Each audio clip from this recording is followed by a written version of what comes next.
Inside OOH. The 28th of December 2025. Tiffany and Company lets the jewelry do the talking in a new Dubai Unipole campaign. Against Dubai's constant rotation of promotional heavy outdoor advertising, Tiffany and Company has rolled out a campaign that feels almost deliberately uneventful, in the best way possible. Following their previous collection launch campaign, these Unipole billboard showcases Tiffany's hardware jewelry line in the form of a Tiffany and Company blue box. There are no attempts to interpret the brand on a local level. There are no explanations or emotional messages.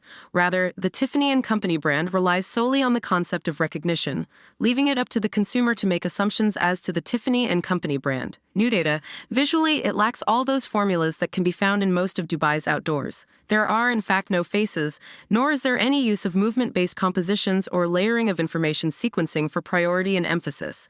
Rather, it is object-focused, shot with unadorned light, and placed in front of an empty background where the Tiffany blue is tasked with most of the illumination work. And with equal confidence, the logo is placed with no use of scaling or emphasis. The billboard is anchored by Tiffany's most identifiable asset, that iconic Tiffany blue box. Indeed, the choice of the hardware collection is significant here.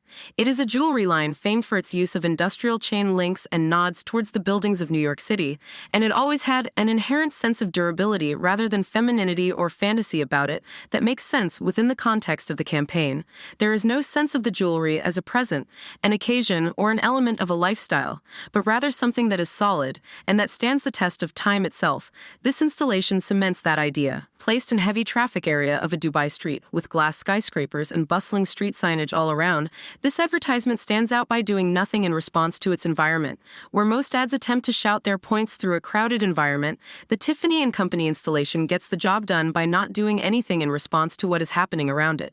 There is also a certain consistency between this English execution and the Arabic executions. Instead of adjusting the tone of the advertising campaign to accommodate the advertising pattern practiced in different regions, Tiffany maintains the visual logic consistent. The Arabic translation for the advertising message does not change the message, but sustains the global brand identity instead. The Jewelry Giants campaign floated onto Dubai's Unipoles in the third week of December.